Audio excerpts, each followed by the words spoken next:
Hey there. I'm gonna try to stay in a place where I have better reception. That'll work. I always love it when you do that, sister. Yeah, sorry. It's just really hard to figure out where it is at certain times of the day. Oh, I know, isn't it? We get the same problem here, but I think it's more because we've got such a cheap little fucking unit. I was wondering, did you have any luck with that zero interest balance account? Were you able to get that established? No, we're still working on that. We're doing that through her IPERS and everything first. We're going to get her set up. My companion was a educational teacher for all of her life, 30 some years. Yeah. And she's retired now. So we're going to remove everything from probate to do that and establish it. Yeah, that's one of the things when I posted those forms, Keith. It's one of the things that I was looking at because I had been reading about in order to, to set up an account with the Federal Reserve and stuff, that that you have to take control of your minor securities. You read that right in 31 CFR? Yeah, it's at 31 CFR 363.10. Yeah, then it talks about the primary account, and the one that's set up with 363.6 is what terms do I need to know for this section? Tells you all about it, the authentication and transferring everything. That's all commercial, though. I want to hear about how a notice to the post office suddenly put armed bandits on notice, like, oh, we can't step on that land. I'm not the only one. It's already that if it's not registered with the FAR. So I agree with you. I think a large portion of it is pointing out that they're the ones that have the control of the postal roads and postal routes.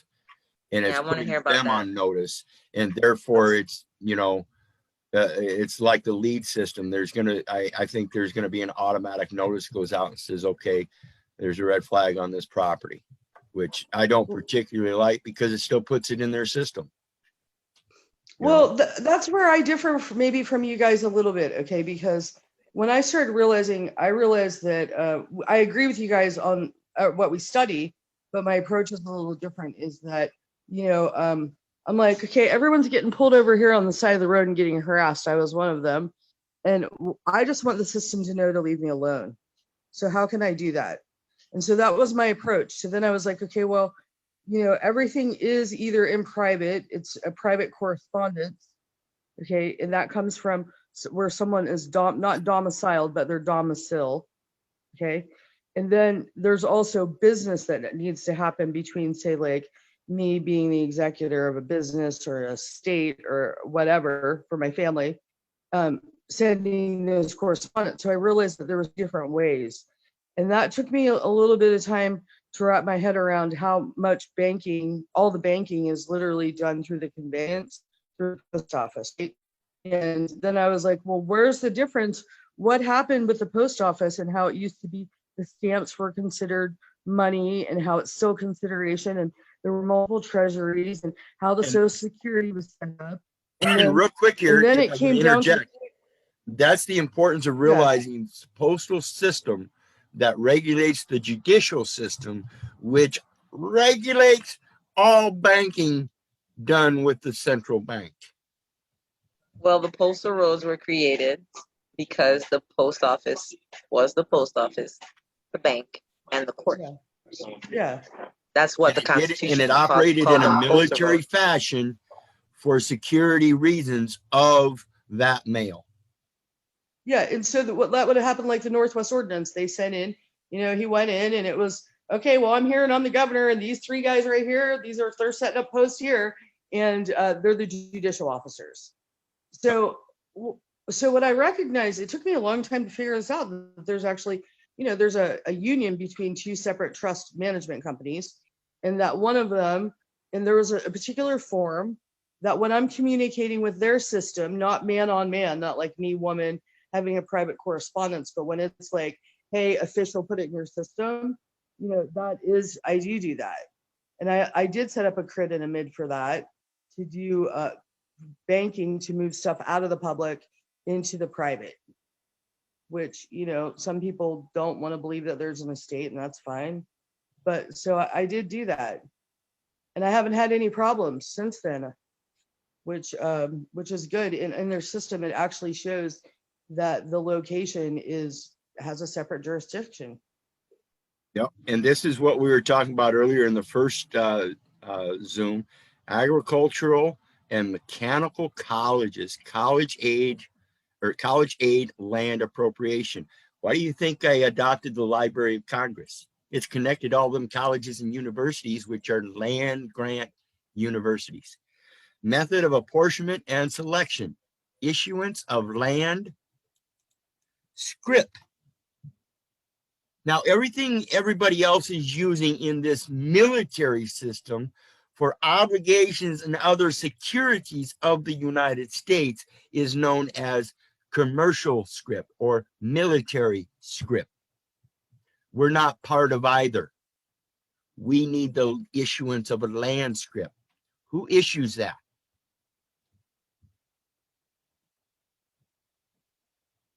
Right here. It's already done.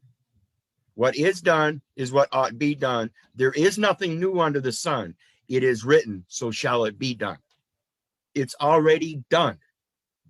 Leviticus 25, verses 23 and 24. The land aforesaid, after being surveyed, shall be apportioned to the several states in sections or subdivisions of sections, not less than 1/4 of a section. And whenever there are public lands in a state subject to sale at private entry at $1.25 per acre. Wait a minute. Is this telling us, if we read between the lines correctly, and I'm assuming it would be correct, that if they're selling it publicly, then they get to sell it for outrageous amounts? But if it's a private entry, it's only $1.25 an acre? Am I the stupid one? I don't know, but I will ask the questions. The quantity to which said state shall be entitled shall be selected from such lands within the limits of such state. Well, what such lands are federal that can be granted to the state to begin with? Or does the federal government just go willy-nilly, picking out lands, planting flags, spiking it out with their surveys and saying, grab it? How does this all work? And if that's how it started, then why am I being required to do all this paperwork? I have serious questions, people. And the Secretary of the Interior is directed to issue to each of the states in which there is not the quantity of public lands subject to sale at private entry at $1.25 per acre, to which said state may be entitled under the provisions of this subchapter, land scrip to the amount in acres for the deficiency of its distributive share. So my presumption is that when I get this birth certificate and everything drawn up as a drafted up as a banker's acceptance, the state should issue the land scrip drawn up, showing the deficiency and our acceptance of the bond at par value in exchange for the land at the private entry value. So 200 acres would be how much, folks? $225. I'll buy that for $1.25. Well, Keith, I think it's interesting that you brought this up, because when we were talking about the CFR earlier, I started looking at the ways, how it says and it is commercial, right? Taking stuff out of public and bringing it back into the private, because the state is being administered instead of administered. So the thing is I started looking at it, and what was interesting is that it had to do with supervised accounts, right? And it goes on to do the IMM accounts, which is the Bureau of Interiors, which deals with tribal land. And the custom account, and then the customs account, all I could think about was that custom broker account number, the declaration, and how that account can be attached as the secondary primary account that can also be hooked with Fidelity. Yep. See, their script is already written, and that's what she's talking about. Those numbers are already generated, and they're already attached to certain accounts that have been standing for a long time. 1921, the Banking Emergency Act. Oh my, yeah. Talk to G. Edward Gordon Griffin, the creature from Jekyll Island. Good read. Said script, check this out. Said script to be sold by said states, and the proceeds thereof applied to the uses and purposes prescribed in said sections, and for no other use or purposes whatsoever. Now, comprehend what it is telling us. Said script to be sold, not the land. Get it? They always make sure that they're in line biblically. It's us that don't make sure that we are in line biblically. Correct. So all we got to do is what, folks? Fix the script. $1.25 an acre. I want 200 acres. Tell you what, I'll give you $750. That's well worth it. You're getting on 3 times your money. Who wouldn't jump on it? Maybe I'll just a hip. I'll gladly pay you Tuesday for a hamburger today. I'll give you 4,000 promises. Not one promise, you get 4,000 promises. Provided, so it is again provisional, meaning commercial. So there is a debt previously contracted already, that in no case shall any state to which land script I thought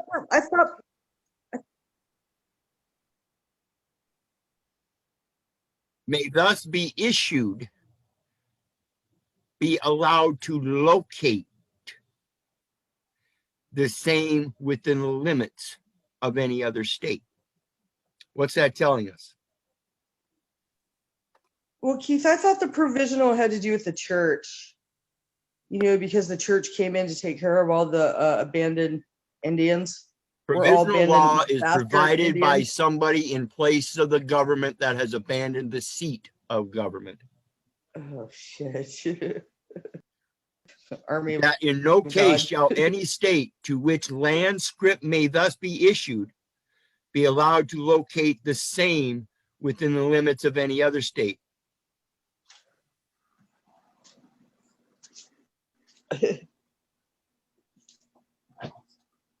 You mean that in no case shall any state to which land script may thus be issued be allowed to locate the same within the limits of any other state? Well, of course not. The survey is going to show that it's a different place, dummy. I always thought that was funny. Like, why do they even say that? Because of this next statement. Or of any territory of the United States. What's the territory of the United States? Script. Military script. Commercial script. That's the only territory they have, people. Period. I don't care if they even claim that they have federal jurisdiction for a armory, military base, or other needful building. Get your building off of his land, just like Jesus turned over the tables. That's what Carl Lentz said. So all the time, like he always said, they can't own the land. The only difference is he never showed how or why, or if they can't own the land, what the hell exactly are people buying and selling? You're buying the paper. Right. It's telling you right there, you're buying the paper. Yeah, the paper. Yeah, that's what we realize when you read by code. States, and the proceeds thereof applied to the uses and purposes prescribed in said sections. Yeah, uses and purposes. They tax the uses and purposes. They sell the paper. But they're assignees, or any territory of the United States, but their assignees may thus locate said land scrip upon any of the unappropriated lands of the United States. Again, subject to sale to private entry at $1.25. So this is basically saying if they're holding lands and that land is not for dockyards, arsenals, or other neutral buildings, they have to get rid of that land at $1.25 per acre. Yep. Exactly. It's the same thing with the banks that are right here under Title 7 and Title 12 as well. They can only hold land for their purposes and their premises, and it can only be for a certain amount of time, or else they have to get rid of it. Right. Or get an extension from the comptroller of currency directly. Oh, extension? You mean a National Agricultural Research Extension, Education, and Economics Advisory Board? Wait a minute. I'm just talking specifically about an extension of time that they might have to hold property that they're not using. It's still an extension. That's what a contract is. Yeah, it's intents and purposes. Yes. Yeah. Now get this. Well, that sounds kind of like the extension service that they have set up. Review and make recommendations on the mechanisms of the Department of Agriculture for technology assessment, which should be conducted by qualified professionals. In other words, you need to extend that contract to qualified professionals. You shouldn't be taking the word of some yahoo like me, ain't had a day one of college. Don't take my word. Don't believe me. Well, I actually, your mother, don't believe the government. Do your own research, but don't believe. I actually graduated from that same college, so speak for yourself. Yeah. So anyway, we go on. It says for the purposes of performance, measurement, and evaluation of the implementation. To me, that reads for the purposes of performance, measurement, and evaluation of the contract terms and conditions required to implement your idiotic statutes or executive orders - commercial item. Well, when you read it on the FAR, it does say for instead of hyphen. Yeah. But performance, measurement, and evaluation. How about my devaluation for my fair value in the whole process of your fucking idiocy? Excuse my language. I mean, this is plain stuff right here, folks. Again, 48 CFR 52.212-5. You can't get around it. Between that, the signature, and the fact that it has to be filed so we can look at it, request proof of it directly from the agency that's filed it, that's amazing. And so we have to remember the method. Quit using their method. And then it goes on to speak of apportionment and selection. But it doesn't ever talk about the method of assessment. It tells us about the authority of assessment. And if you read it correctly, it comes from you. You have to assess whether the value it says of you the have to fill out an they're agreement. asking for is worth more to you or them. It actually says you have to file an agreement. You have to sign an agreement. It just can't be assessed. Just like someone just sits there and go, humla, and then they just assess it. Like it has to be by application. Yeah, you have to come to equal consideration and equal benefit. Without that, the value assessment is wrong in all cases because it's only one-sided, proving there was no equal consideration. If you don't, like Brother Derek says, if you don't discuss what species are you asking for, you've already failed in your comprehension of how to contract. You have to determine what the value is and where that value comes from. Is it your fair value or their assessed taxation value? Because that's the only value they have.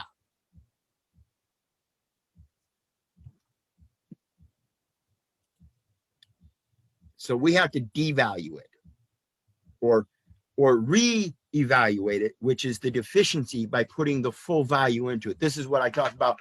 They give you little bits and information and try to tell you that there's a line here, and then there's a space, and then there's a line here, and then there's a space, and there's a line here, and then there's a space. And they do that all the way around. They try to tell you that's a circle. No, it's not. That's a bunch of dashes that look like they're forming the shape of a circle, but we don't know what's missing. If you fill in those spaces, what if in each one of those spaces, there's a little thing like this? Wouldn't it look more like a sun then? What's the difference between a sun and a circle? Well, that's easy, idiot. Draw it out in a symbol. One's just a complete circle. Keith, can I ask you a question? Yeah. This performance measurement there, I'm guessing that's a performance bond, right? Well, yeah, they've got to bond everything, even their evaluation. In order for them to evaluate, it proves that they are in an experiment. Why else would you need to evaluate? Right. We I was just discussed curious. a few days ago. We discussed a few days ago the term practicable. The practicality of something is that they are seeking commercial gain. It's the only way they can survive is to show that they have to seek a commercial gain, and therefore they got to keep doing what they're doing. I'm just doing my job. Right. Well, That's the user frets. Quit and find out how much a part of the experiment you really are. Article 53 of the Libra Code. Let me bring that up. I was just trying to comprehend that code that you had up is when they were talking about making the assessment and needing to have a contract and agreement with performance. Does that correlate to a performance bond? Kind of seems like every bond is going to name the principal and the surety. And if you're not on that bond, it proves that you're the beneficiary. You can't be anything else because you've never been assigned. Do you have to assign a beneficiary? No. Do you have to assign a trustee? Yes. Lori, everything has to have a bond. Everything has to have a bond because that's the only way they can work since they are trustees. So it's not a question of if there's bonds. It has to be. It's always a bond. Article 53 of the Libra Code, people, pay attention. Pay attention. The enemy's chaplains, officers of the medical staff, apothecaries, hospitals, or hospital nurses and servants, if they fall into the hands of the American army, are not prisoners of war, unless the commander has reasons to retain them, say torture and confession. In this latter case, or if at their own desire, voluntarily signing up because you've been convinced that you must, all males 18 and older must sign up for the selective service.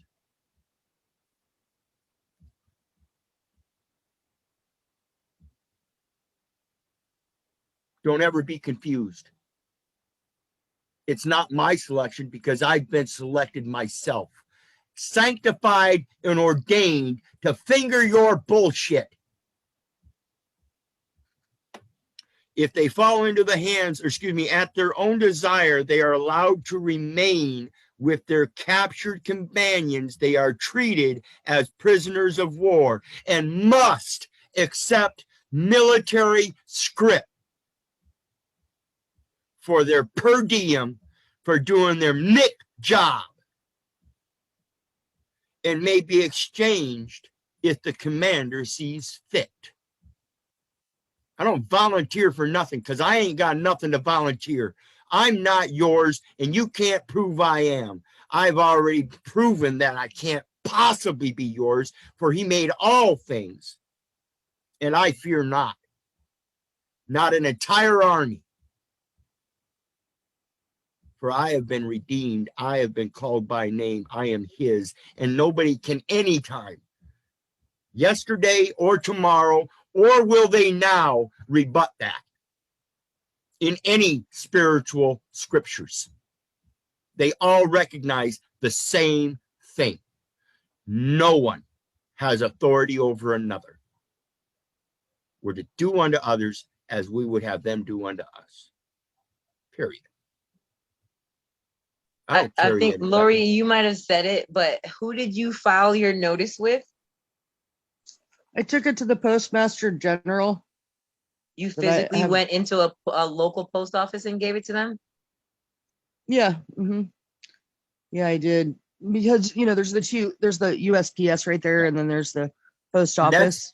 And that's going to be an important aspect of dealing with the post office people. We can't be doing this by the mail.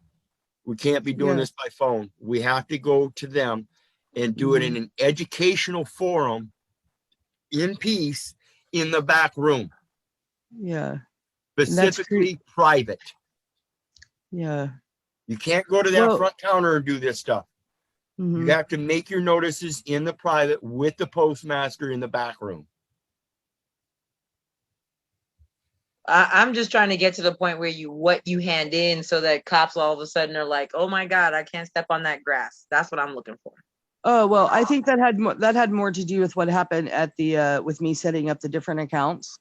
I don't know which one it was. I don't know if it was setting up the mid, the crid, the click and clack, and all the other accounts that I set up, or if it was that particular one that made the difference. So you were just doing this. You're just throwing stuff, so you don't know what works. See, that's why I'm going for that master trust that they talk about through Postal One, because that's tied directly to the general ledger, and it tells us specifically in the public forum that the post office or the postal service workers have the responsibility to research and resolve any out of balance accounts related to the general ledger. Right. So, I mean, I wouldn't say, Malika, that I was just throwing stuff at the wind. I was very thoughtful for a long time.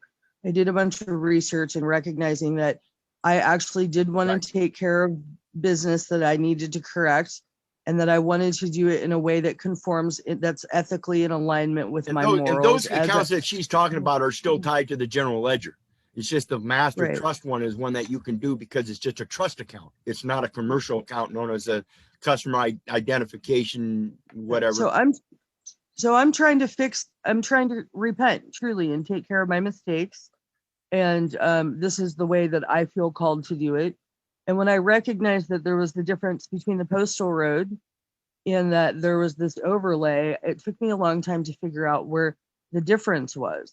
And it really does have to do with, it's so weird because it is really like a phantasm of the mind. It's like the military overlay, but whenever people are signing a certain way or saying, yes, I'm a resident, or, you're not that. And it was just another way of letting them know that I'm sorry, Lori, I'm still not clear, because you said that you sent off a notice with a form, and the result was, because you said it worked.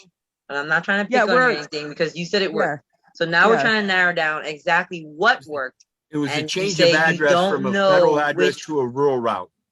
I understand. Yes. I understand that was what you did, but I'm trying to figure out how that's directly connected to policy officers or armed bandits of any kind suddenly going, oh my God, I can't step on that grass. Because they know is known as not postal property. The Postal Service has a postal realty trust, and that's what backs the stamps and all that, the postal money orders. They actually have a real estate investment trust, and that's for the postal roads. Okay, so if it is in a database saying don't step on this grass, how can you still get mail? I don't. Okay, that's what I'm trying to find out. Yeah, no, that's the business. They're not part. allowed to deliver. It can't go through. That's the business part that, like, I know that you have stepped completely out of it, and I'm still just learning about it. But that's the difference between. I haven't stepped completely out of it. My mail comes right here. I go right outside and get. I'm not scared of nobody. I don't try to change shit that I don't need to change. I want convenience. Put my shit right here. Ain't that what you're getting paid for? Yeah, and I get that, but like I'm also. But this land is still not registered with the Federal Acquisition Registration Service as being federal land. Right. So yeah, I personally, it's not just for Malika. It's not federal land, but that don't mean the post office can't come and put his shit in the mailbox. Well, but here's the thing, Malika, you're a badass, and you're like, not everyone is as learned and as knowledgeable and as wise as you.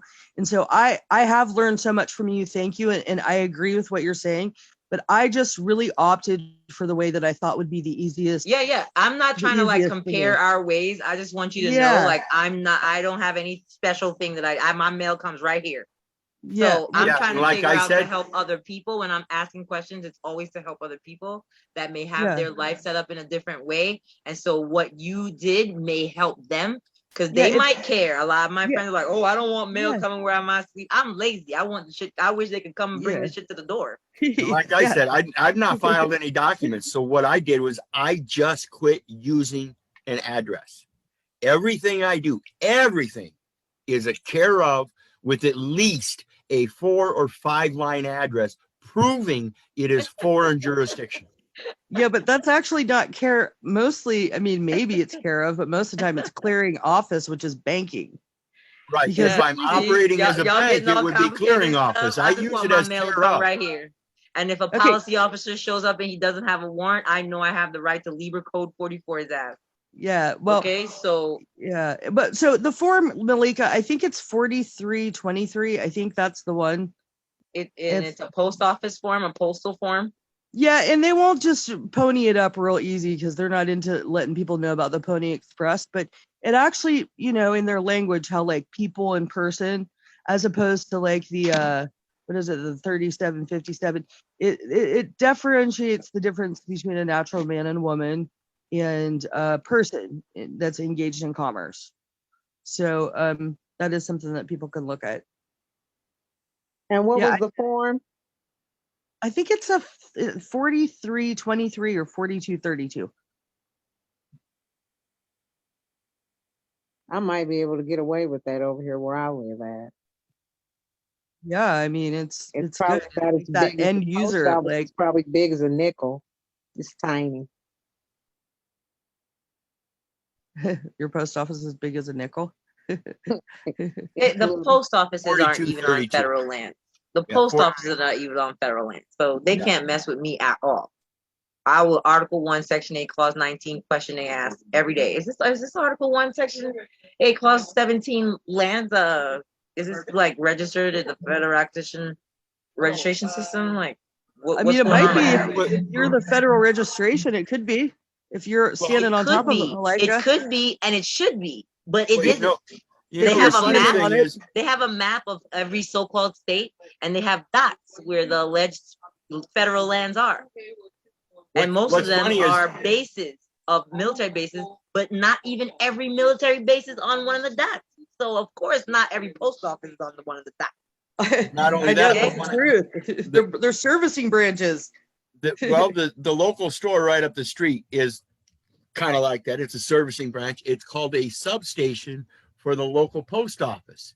And on their wall, they've got a Department of Agriculture and Land Stewardship certificate.